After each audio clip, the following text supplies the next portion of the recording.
Hello everyone, welcome back to my channel. तो आज की क्लास में हम प्रोटीन स्प्लाइसिंग के बारे में डिस्कस करेंगे और इसके अलावा एक पैराडॉक्स होता है जिसे लेवेंथल पैराडॉक्स बोलते हैं, उसके बारे में भी डिस्कस करेंगे। तो लेट्स गेट स्टार्टेड।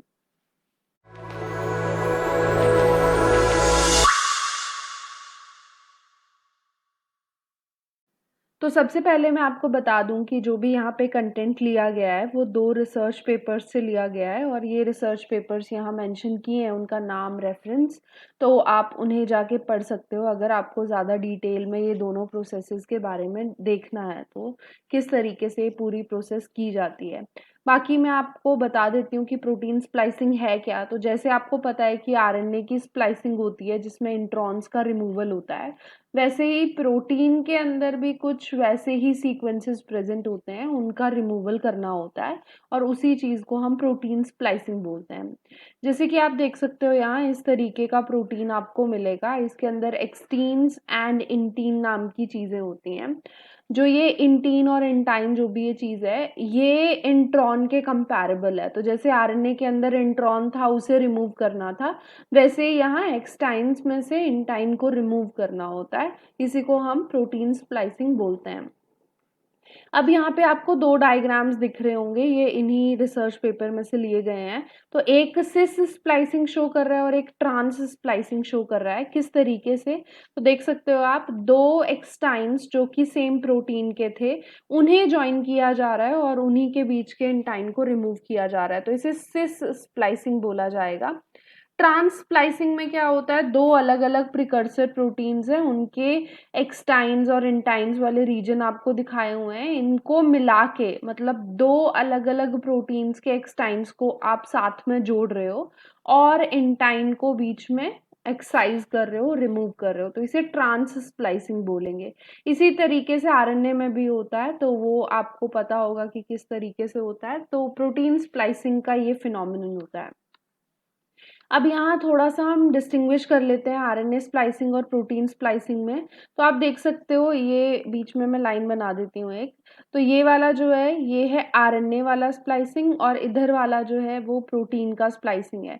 तो यहाँ पे एक चीज़ देखोगे आप कि यहाँ पे एक्सॉन्स हैं, बीच में इंट्रॉन है आरएनए के अंदर। स्प्लाइसिंग हुआ तो एक्सॉन साथ में जुड़ गए और जो भी इंट्रॉन था वो रिमूव हो गया। तो एक्सॉन साथ में जुड़ के कुछ इस तरीके का स्ट्रक्चर फॉर्म कर रहे हैं, इसे आरएनए स्प्लाइसिंग बोलेंगे। अगर हम प्रोटीन स्प्लाइसिंग की बात करें तो वहाँ ट्रांसक्रिप्शन के बाद ट्रांसलेशन भी हो रहा है और जब intron is getting translated then only the intein is getting produced. तो एक्सॉन्स एक्सटाइन्स बना रहे हैं और इंट्रॉन ट्रांसलेशन के बाद इंटाइन बना रहा है। जनरली हम बोलते हैं कि आरएनए स्प्लाइसिंग होने के बाद इंट्रॉन रिमूव हो जाता है, बट आपको पता होगा कि कुछ ऐसे केसेस भी होते हैं जहाँ पे इंट्रॉन रिमूव नहीं होता, वो प्रोटीन में प्रेजेंट रहता है। वही चीज़ है, तब उसे हम इंटाइन बोलेंगे और बाद में उसे रिमूव किया जा सकता है प्रोटीन स्प्लाइसिंग से। अब इसका मैकेनिज्म क्या होता है वो यहाँ पे मैंने आपको कुछ कंटेंट लिखा हुआ है, वो आप पढ़ सकते हो। बाकी मैं आपको डायग्रामेटिकली समझा देती हूँ कि किस तरीके से ये प्रोसेस होती है। तो आप देख सकते हो, एक ये एक्सटाइन है और एक ये एक्सटाइन है। ये एन टर्मिनल पे, ये सी टर्मिनल पे है, क्योंकि आपको पता है प्रोटीन के 2 टर्मिनल्स होते हैं, एन और सी। ठीक है, NH2 और COOH फ्री वाले जो ग्रुप्स होते हैं उनका। तो इसीलिए हम लिखते हैं एन की साइड जो एक्सटाइन होगा उसे एन एक्सटाइन बोलेंगे और सी वाली कार्बोक्सिल वाली साइड पे जो होगा उसे सी एक्सटाइन बोलेंगे। ठीक है, बीच में इंटाइन है। अब यहाँ पे ना कुछ कुछ कॉम्प्लेक्स चीज़ें लिखी हुई हैं, मैं सिंप्लीफाई करके आपको बता देती हूँ, ज़्यादा कुछ नहीं करना, आपको सिर्फ समझना है। यहाँ पे कुछ ग्रुप्स होते हैं, उन ग्रुप्स की रीअरेंजमेंट होती है। तो सबसे पहला स्टेप जो होता है वो होता है अमाइड ईस्टर रीअरेंजमेंट। ये रीअरेंजमेंट होने से क्या हो रहा है, आप देखो डिफरेंस, देखो दोनों डायग्राम्स में। तो इतना जो रीजन है वो बिल्कुल एग्जैक्टली सेम है दोनों के अंदर, ये देखो। ठीक है, बिल्कुल सेम है। जिसकी रीअरेंजमेंट हुई है वो ये वाला रीजन है। पहले ओ वाला जो ग्रुप था, ये वाला, वो नीचे था, अब ये ऊपर आ गया है। ठीक है, तो रीअरेंजमेंट इसी चीज की हुई है, इसी को अमाइड ईस्टर रीअरेंजमेंट बोलते हैं। जब ये रीअरेंजमेंट हो जाती है तो सेकंड स्टेप होता है ट्रांसएस्टरिफिकेशन। जैसे आपको स्प्लाइसिंग का पता हो, स्प्लाइसिंग के फिनोमिनन में भी ट्रांसएस्टरिफिकेशन आपको देखने को मिलती है, वैसे ही यहाँ भी होती है। तो इस फीचर में क्या होता है कि आपके जो भी एक्सटाइन्स हैं वो पास पास आ जाएंगे, जैसे कि आप देख सकते हो। ठीक है, वो पास आ जाएंगे किस वजह से, क्योंकि ये जो एच एक्स है यहाँ पे ग्रुप, ये यहाँ को टारगेट करेगा और जो भी ये न्यूक्लियोफिलिक अटैक जो भी यहाँ पे होगा उसकी वजह से ये दोनों एक्सटाइन्स पास आ जाएंगे और जो भी इंटाइन है उसके पास ये वाला ग्रुप रह जाएगा। ठीक है, यहाँ जो बचेगा वो वाला ग्रुप रह जाएगा इंटाइन के पास। अब इसके बाद जो ये वाला एरिया है यहाँ पे होती है साइक्लाइजेशन। साइक्लाइजेशन, एएसएन साइक्लाइजेशन इसे बोलते हैं बेसिकली। एस्पैराजीन रेसिड्यू यहाँ पे प्रेजेंट होता है। तो ये जो साइक्लाइजेशन होता है इसकी वजह से क्या होता है कि आपका ये देखो, ये हुआ साइक्लाइजेशन, साइकिल सी बन गई, इंटाइन रिमूव हो जाता है और जो भी एक्सटाइन्स हैं एन और सी टर्मिनल वाले वो साथ में जुड़ जाते हैं और उसके बाद ये वापस से रीअरेंजमेंट होती है, क्योंकि अभी ओ ऊपर है, शुरू में कैसा देखा था हमने, ओ नीचे की साइड था, तो वापस से इसे नीचे वाली साइड आना है, रीअरेंज होना है। तो उस तरीके से जो रीअरेंजमेंट होगी वो आपको देखने को मिलेगी और जो भी एक्सटाइन्स हैं वो साथ में जुड़ जाएंगे, इंटाइन जो है रिमूव हो जाएगा। इस तरीके की प्रोटीन स्प्लाइसिंग होती है जो आपको देखने को मिलती है।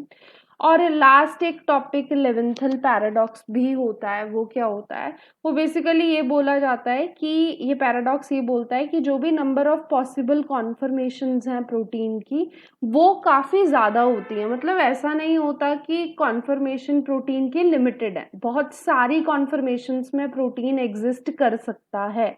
ठीक है, तो ये पैराडॉक्स बोलता है, जैसे कि आपको यहाँ एग्जाम्पल के तौर पे बताया है। जैसे एक प्रोटीन है 100 रेसिड्यूज का, यानी 100 अमीनो एसिड्स का एक प्रोटीन है, तो उसके पास कितने पेप्टाइड बॉन्ड्स होंगे, 99 पेप्टाइड बॉन्ड्स होंगे, जिसका मतलब है 198 फाई और साई एंगल्स उसके अंदर एग्जिस्ट कर रहे होंगे। ठीक है, अगर इसकी स्टेबल कॉन्फर्मेशंस आप देखो तो कितनी बन सकती हैं, 3 की पावर 198 बन सकती है, क्योंकि 3 स्टेबल कॉन्फर्मेशंस जो है वो देखने को आपको नॉर्मली मिल सकती हैं। तो इस तरीके से मैक्सिमम जो आप कॉन्फर्मेशंस यहाँ पॉसिबल होंगी वो कितनी होंगी, 3 की पावर 198। ठीक है, जो कि बहुत ज़्यादा बड़ी है। ठीक है, अगर आप एज यूनिवर्स की देखो तो उसकी एज से भी ज़्यादा लॉन्गर टाइम लेगा प्रोटीन इन कॉन्फर्मेशंस में आने के लिए, करेक्ट नेटिव कॉन्फर्मेशन में आने के लिए। बट ऐसा नहीं होता है, आपको पता है कि कोई पर्टिकुलर कॉन्फर्मेशन जो है वो ज़्यादा प्रेफर की जाती है प्रोटीन के द्वारा। इसीलिए हम ये बोलते हैं कि फोल्डिंग जो भी प्रोटीन की होती है वो रैंडम नहीं होती है, वो एक स्पेसिफिक वे में होती है और उसी वे में हमेशा होती रहेगी। ठीक है, तो ये पैराडॉक्स बोलता है ये। आई होप कि आपको आज की क्लास में प्रोटीन स्प्लाइसिंग और लेवेंथल पैराडॉक्स जो है वो अच्छे से समझ आ गया हो। बाकी आपका कोई भी डाउट हो तो कमेंट सेक्शन में ज़रूर बताना, और ये जो पीडीएफ है ये मैं नीचे डिस्क्रिप्शन बॉक्स में अटैच कर दूंगी, वहां से आप डाउनलोड कर सकते हो। तो मिलते हैं next time, bye bye, thank you.